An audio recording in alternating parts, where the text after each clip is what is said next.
नमस्कार, सुप्रभात. मी श्वेता. तुम्ही पाहताय न्यूज 18 लोकमत. सकाळचे 7 वाजता आहेत आणि नमस्ते महाराष्ट्रामध्ये तुमचं स्वागत. आणि राज्यभरातल्या सविस्तर घडामोडींचा आढावा या पहिल्या बुलेटिनमध्ये आपण घेणार आहोत. मात्र त्याआधी एक नजर टाकूयात हेडलाईन्सवर. हेडलाइंस प्रायोजक राजयोग पेंट्स, खुशियां आपकी, रंग हमारे. गृहमंत्री अमित शहा यांच्या निवासस्थानी सुरू असलेली महायुतीची बैठक संपली. तब्बल 2.5 तास चाललेल्या बैठकीत महायुतीचा फॉर्म्युला निश्चित झाल्याची सूत्रांची माहिती. काँग्रेसच्या उमेदवारांची पहिली यादी जाहीर. पहिल्या यादीत 39 उमेदवारांची घोषणा. राहुल गांधी वायनाडमधूनच लढणार.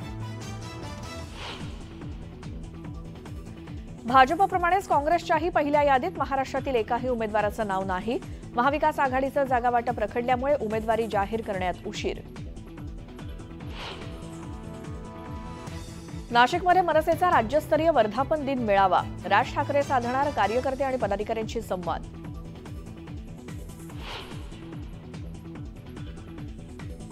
रोहित पवारांच्या बारामती अॅग्रोनं खरेदी केलेला कारखाना ईडीकडून जप्त. शिखर बँक घोटाळ्याप्रकरणी कारवाई.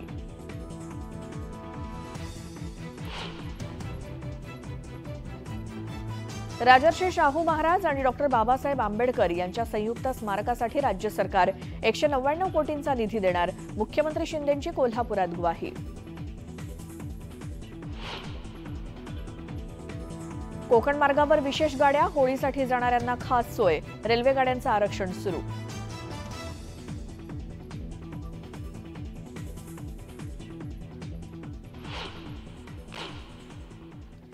आणि नमस्ते महाराष्ट्राच्या सुरुवातीला मोठी बातमी. आगामी लोकसभा निवडणुकीच्या पार्श्वभूमीवर महायुतीतल्या जागावाटपाचा तिढा सोडवण्यासाठी राजधानी दिल्लीमध्ये एक बैठक पार पडली. मुख्यमंत्री एकनाथ शिंदे, उपमुख्यमंत्री देवेंद्र फडणवीस आणि अजित पवार यांची उशिरापर्यंत केंद्रीय गृहमंत्री अमित शहा यांच्यासोबत खलबत सुरू होती आणि बैठकीमध्ये महायुतीचा फॉर्म्युला निश्चित झाल्याचं सूत्रांकडून सांगण्यात आलंय. भाजप आणि शिवसेनेत जागा बदलाची शक्यता असून शिवसेना मुंबईतील जागा सोडण्यासाठी तयार असल्याचं देखील सांगण्यात येतंय. भाजप मुंबईतील जादा जागा लढवणार असल्याचं बोललं जात आहे, तर ठाणे आणि कल्याणच्या जागेसाठी मात्र शिवसेना आग्रही आहे.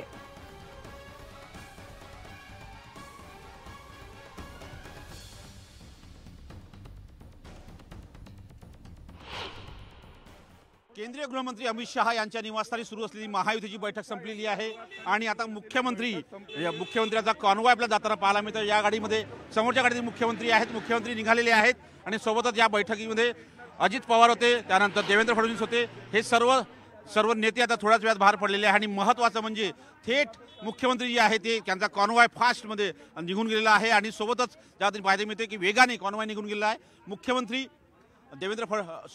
एकनाथ शिंदे, त्यानंतर उपमुख्यमंत्री देवेंद्र फडणवीस, त्यानंतर उपमुख्यमंत्री अजित पवार हे उपस्थित होते. आणि हे जे समोर जे घर दिसतंय हे निवासस्थान जे आहे हे केंद्रीय गृहमंत्री अमित शहा यांचं निवासस्थान आहे आणि या निवासस्थानातून नुकतेच मुख्यमंत्री बाहेर पडलेले आहे. त्यामुळे महायुतीचा फॉर्म्युला काय निश्चित झाला हे लवकर कळणार. आपण या घडीला अत्यंत महत्त्वाचं आहे. 2.5 तासाच्या बैठकीनंतर राजधानी दिल्लीत महायुतीचा फॉर्म्युला निश्चित झालेला आहे. आता होऊ शकतं हे तीनही जे नेते आहेत, ज्येष्ठ नेते आहेत, निश्चितप्रमाणे एकत्रितपणे येऊन पत्रकार परिषद घेऊन निश्चितपणे हा फॉर्म्युला जाहीर करण्याची शक्यता आहे. नवी दिल्लीहून व्हिडिओ जर्नलिस्ट नीरजसह प्रशांत नामदास, न्यूज 18 लोकमत. याच संदर्भात अधिक माहिती घेऊयात. आमचे प्रतिनिधी प्रशांत बाग आपल्यासोबत जोडले गेलेत. प्रशांत, काल एक महत्त्वाची बैठक उशिरापर्यंत केंद्रीय गृहमंत्री अमित शहा यांच्या निवासस्थानी पार पडली आणि काय त्यामध्ये खलबत झाली, काय त्याचे अपडेट्स आहेत? श्वेता, आपल्याला माहिती की कोणत्याही परिस्थितीत 400 पार असा नारा जो भारतीय जनता पक्षाने दिलेला, आणखी त्यासाठी म्हणून प्रत्येक जागेसाठी म्हणून भाजप नियोजन करत आहे स्वतःच्या जागांचं, आणखी त्याचबरोबर असलेल्या मित्रपक्षांचं. आणि याचंच रिफ्लेक्शन अमित शहा यांच्या दिल्लीत झालेल्या घरी बैठकीत दिसून आलं. आपल्याला माहिती आहे की महाराष्ट्रामध्ये शिवसेना, राष्ट्रवादी यासोबत भारतीय जनता पक्ष सत्तेत आहे आणि याचमुळे या तिघांच्या जागा वाटपाचा तिढा जो आहे तो सगळ्यात महत्त्वाचा. या बैठकीमध्ये सगळ्यात महत्त्वाचे निर्णय झाले.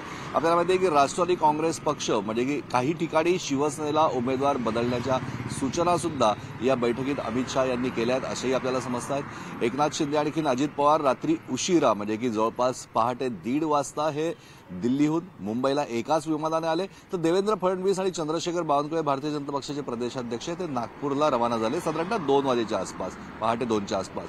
पण त्या बैठकीमध्ये 12 ते 15 जागा, 11 ते 12 जागा शिवसेना लढू शकते, तर 3 ते 4 जागा राष्ट्रवादीसाठी राहू शकतात. राष्ट्रवादीला 3 जागा देण्याचं या पूर्ण बैठकीमध्ये एकंदरीत चर्चा झाल्याची समजते, पण राष्ट्रवादी अजूनही एक अधिक जागेवर आग्रही आहे. काही ठिकाणी उमेदवार बदलू शकतात. 11 ते 12 जागा शिवसेनेच्या वाट्याला येत आहेत. म्हणजे जर का बघितलं तर 48 जागातील 16 जागा या शिवसेना आणि राष्ट्रवादी या दोघांच्या वाट्याला येत आहेत आणि इतर उर्वरित 32 जागा भारतीय जनता पक्षाचे उमेदवार असतील. काही ठिकाणी असंही होऊ शकतं की उमेदवार बदलून म्हणजे काही भारतीय जनता पक्षाचे उमेदवार हे शिवसेनेच्या तिकिटावर सुद्धा निवडणूक लढवू शकतात किंवा काही शिवसेनेचे उमेदवार ज्या जागांवर अत्यंत आग्रही आहे त्या ठिकाणी भारतीय जनता पक्षाला सुद्धा गेल्या निवडणुकीमध्ये अत्यंत चांगले मतदान मिळालेले आहेत. मतदानाची टक्केवारी जी आहे त्याचा अभ्यास या सगळ्या विषयात केला गेलेला आहे. गेली लोकसभा निवडणूक, गेली विधानसभा निवडणूक, त्यानंतर झालेल्या स्थानिक स्वराज्य संस्थांच्या निवडणुकीमध्ये ज्या ज्या भागामध्ये भारतीय जनता पक्षाला मतांचा चांगला जनाधार मिळाला आहे त्या ठिकाणी जर का शिवसेनेचा उमेदवार आग्रही असेल तर त्या ठिकाणी भारतीय जनता पक्ष आपला उमेदवार देऊ शकतो आणि जागांची अदलाबदल होऊ शकते. 4 जागांच्या अदलाबदल होण्याबद्दल सुद्धा महत्वाची चर्चा या बैठकीत झालेली आहे. एकंदरीत लोकसभा निवडणुकीमध्ये सहकार्य करा, विधानसभा निवडणुकीमध्ये तुम्ही केलेल्या सहकार्याची पूर्ण जाणीव ठेवू असा शब्द कदाचित या बैठकीत अमित शहा यांनी दिला असावा अशा प्रकारची माहिती आपल्याला समजते. अर्थात आपल्याला माहिती आहे की 2019ची निवडणूक झाल्यानंतर अमित शहा यांनी दिलेला शब्द यावरच मोठं रणकंदन माजलं होतं. त्यामुळे या बैठकीत खरोखर त्यांनी कोणता शब्द दिलाय का, दिलाय तर तो कोणता दिलाय याबद्दल जोपर्यंत एकनाथ शिंदे या बैठकीत असलेले अजित पवार, या बैठकीत असलेले देवेंद्र फडणवीस किंवा चंद्रशेखर बावनकुळे हे आपलं तोंड उघडत नाही, भूमिका स्पष्ट करत नाही, तोपर्यंत हा मुद्दा समोर येणार नाही. पण महायुतीच्या जागा वाटपाचा तिढा हा अंतिम टप्प्यात आहे, अपेक्षित आहे आज यावर शिक्कामोर्तब होईल. बिलकुल. प्रशांत, या सगळ्या सविस्तर माहितीसाठी धन्यवाद. आता भाजपनं लोकसभेसाठी आपले पहिले 195 उमेदवार जाहीर केल्यानंतर आता काँग्रेसच्या देखील उमेदवारांची यादी समोर आली आहे. त्यामध्ये राहुल गांधी हे केरळच्या वायनाडमधून लोकसभेच्या रिंगणात असतील, तर छत्तीसगडचे माजी मुख्यमंत्री भूपेश बघेल हे राजनंदगडमधून निवडणूक लढवणार आहेत. दरम्यान महाराष्ट्रातील उमेदवारांच्या यादीवरती अद्यापही सस्पेन्स कायम आहे. तर अमेठी आणि रायबरेलीमधून कोण निवडणूक लढवणार याबाबत उत्सुकता ताणली गेली आहे.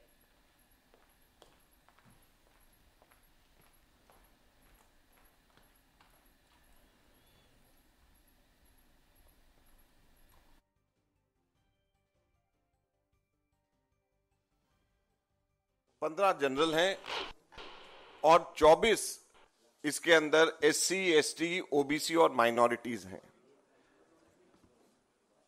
और इस लिस्ट के अंदर पूर्व कांग्रेस अध्यक्ष राहुल गांधी जी हैं, पूर्व मुख्यमंत्री भूपेश बघेल जी हैं, CWC के पूर्व हमारे सदस्य ताम्रध्वज साहू जी भी हैं, KC वेणुगोपाल जी भी हैं. तो ये लिस्ट जो है एक मिश्रण है अनुभवी कांग्रेस के वरिष्ठ नेताओं की.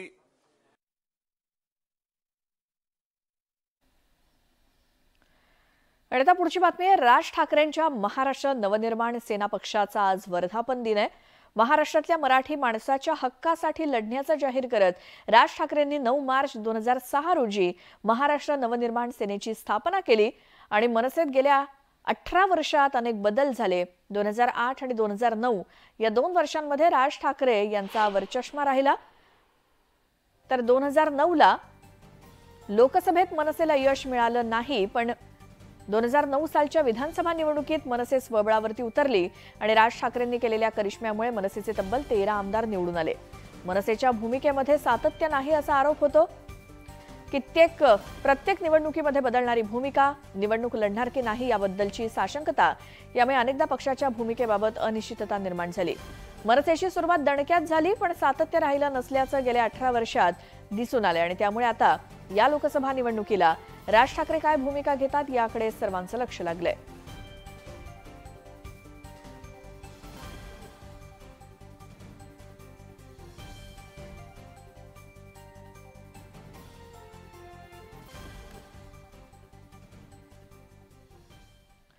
यानंतरची एक महत्त्वाची बातमी आहे, ईडीकडून बारामती अॅग्रोची मालमत्ता जप्त करण्यात आली आहे। बारामती अॅग्रो ही आमदार रोहित पवार यांच्या मालकीची कंपनी आहे आणि ईडीने एकूण 161 एकर जमीन जप्त केली असून त्यात जमीन, शुगर प्लांट आणि साखर कारखान्याची इमारत तसंच इतर बाबींचा समावेश आहे। जवळपास 50 कोटी 20 लाख रुपयांची ही मालमत्ता असल्याचं सांगितलं जातंय।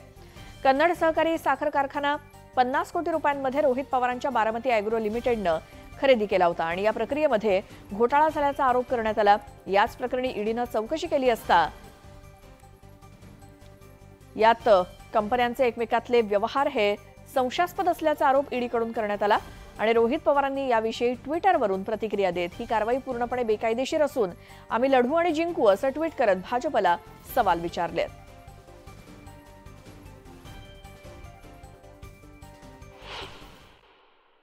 टायमिंग तुम्हीच बघा ना, तुम्हाला प्रश्न विचारायची इच्छा होते त्याच्यातच माझं उत्तर आहे। दुर्दैव आहे की अदृश्य शक्ती हे फक्त घर फोडा, पक्ष फोडा, काही करून सत्तेत या। त्याच्यामुळे लोकांचा कल त्यांच्या बाजूनी नसला तरी अदृश्य शक्ती हा सगळ्या एजन्सीचा वापर करून लोकांना भीती दाखवते। खूप दुर्दैव आहे।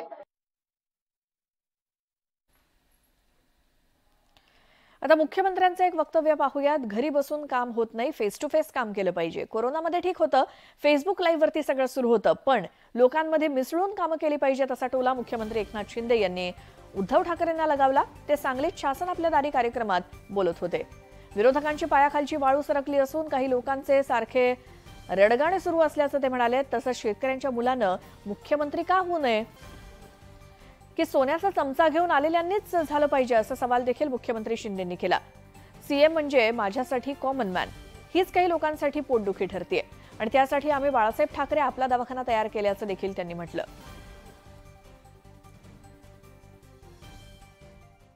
घरी बसून काम होत नाही का होतात? कोविड मध्ये ठीक आहे, फेसबुक लाईव्ह झालं, परंतु फेस टू फेस काम केलं पाहिजे, फील्डवर उतरून काम केलं पाहिजे, लोकांमध्ये गेलं पाहिजे। शेतकऱ्यांचं नुकसान झालं, अवकाळी पाऊस आला, अतिवृष्टी झाली, गारपीट झाली तर आमचं सरकार बांधावर जातंय, शेतात जातंय, लोकांना भेटतंय, शेतकऱ्यांना ऐकून घेतंय। विरोधकांकडे काय राहिलंय? शिव्या शाप देण्याशिवाय, आरोप प्रत्यारोप करण्याशिवाय।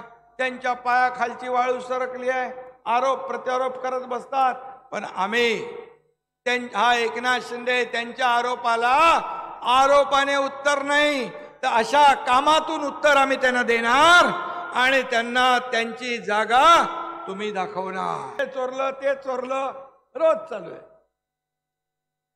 काय चोरायची काय वस्तू आहे ती? ते विचार आहेत, बाळासाहेबांचे विचार, बाळासाहेबांचे आचार, बाळासाहेबांची भूमिका घेऊन या राज्यामध्ये आपण सरकार स्थापन केलं। मी अभिमानाने सांगतो की एक शेतकऱ्याचा मुलगा तुमच्या समोर आज भाषण करतोय। आज मला सांगायला अभिमान वाटतो की कुठलेही निर्णय राज्यकर्त्यांच्या हितासाठी आम्ही घेतले नाही। आणि आता एक सविस्तर बातमी पाहूयात। उद्धव ठाकरेंची शपथ खरी असल्याचं वक्तव्य चक्क एकनाथ शिंदेंच्या शिवसेनेच्या एका आमदारानं केलंय। 2.5 वर्षाच्या मुख्यमंत्रीपदाच्या फॉर्म्युलावरून उद्धव ठाकरेंनी भाजपवरती अनेकदा हल्लाबोल केला होता, पण आता भाजपसोबतच्या शिवसेनेचं उद्धव ठाकरेंनाच दुजोरा दिलाय, त्यामुळे महायुतीतल्याच नेत्यांमध्ये जुंपली आहे। राज्यात 2019 मध्ये झालेल्या विधानसभा निवडणुकीच्या निकालानंतर धक्कादायक राजकीय घडामोडी घडल्या। भाजप सोबत युती करून लढलेल्या उद्धव ठाकरेंनी आघाडीच्या साथीने राज्यात सत्ता हस्तगत केली। भाजपनं 2.5 वर्ष मुख्यमंत्री पद देण्याचा शब्द फिरवल्यानं आघाडीसोबत सत्ता स्थापन केल्याचा दावा उद्धव ठाकरेंनी केला होता। त्याविषयी उद्धव ठाकरेंनी पुन्हा शपथेवर जाहीर वक्तव्य केलंय। मी काल तुळजाभवानीची शपथ घेऊन सांगितलेलं आहे की मी तुळजाभवानीची शपथ घेऊन सांगतो, अमित शहानी हिंदू हृदय सम्राट बाळासाहेबांच्या खोलीत जिथे आम्ही त्याला मंदिर मानतो त्या खोलीमध्ये मला हा शब्द दिला होता आणि त्याच्यानंतर त्यांनी तो शब्द नाकारलेला आहे। उद्धव ठाकरेंनी इकडे शपथ घेतली आणि तिकडे मुंबईमध्ये त्यांचा जुना शिवसैनिक एक प्रकारे मदतीसाठीच धावला। उद्धव ठाकरेंनी घेतलेली शपथ खरी असल्याची साक्षच आमदार संजय शिरसाट यांनी दिली। 105 आमदारांमुळे पहिली 2.5 वर्ष भाजपचा मुख्यमंत्री राहणार होता। मात्र शरद पवारांनी 5 वर्ष शिवसेनेचा मुख्यमंत्री सत्तेत राहील असा शब्द दिल्याचा गौप्यस्फोट संजय शिरसाट यांनी केला। मात्र 5 वर्ष मुख्यमंत्री पद मिळत असल्यामुळे उद्धव ठाकरेंची नियत फिरली असंही संजय शिरसाट यांनी सांगितलं। तुळजाभवानीची शपथ घेऊन सांगतो की आमचा 2.5 वर्षाचा फॉर्म्युला 2.5 वर्षाचा फॉर्म्युला ठरला होता, त्याला आम्ही नाकारतच नाहीये। फॉर्म्युला ठरला होता हे निश्चित आहे, परंतु पहिले 105 ज्यांचे आमदार निवडून आलेले त्यांना प्रायोरिटी म्हणून त्यांनी ते मागितलं होतं। तरी शेवटच्या क्षणाला जेव्हा त्यांनी मान्य केलं की पहिले 2.5 वर्ष तुम्ही घ्या, परंतु सत्तेच्या लालसेपोटी सत्ता 5 वर्षाची जी काही ऑफर शरद पवारांनी दिली होती, 5 वर्ष तुम्ही मुख्यमंत्री राहा, मग या फक्त लालसेपोटीच यांनी आघाडी केली। उद्धव ठाकरे आणि भाजपमधून विस्तव जात नाही अशी स्थिती असतानाच मित्रपक्ष असलेल्या शिवसेनेनंच भाजपवर डोळे पांढरे करण्याची वेळ आणली।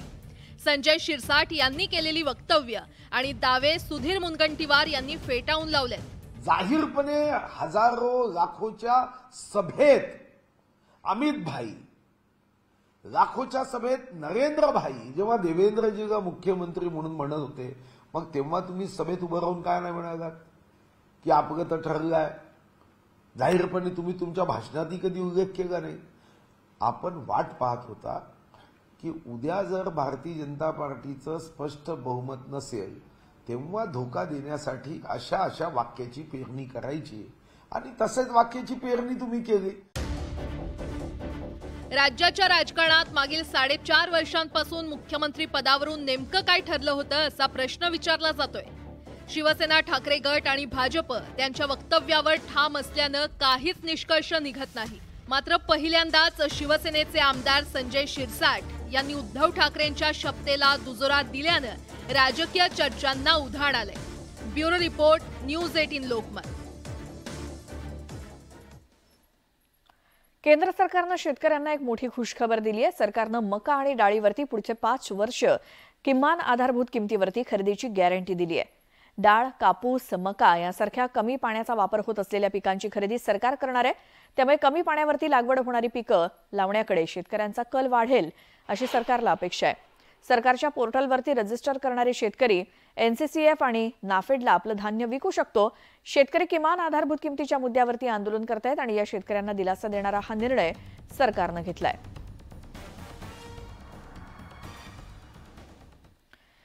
आणखी अशाच काही घडामोडी आपण पाहणार आहोत, मात्र एका छोट्याशा ब्रेकनंतर।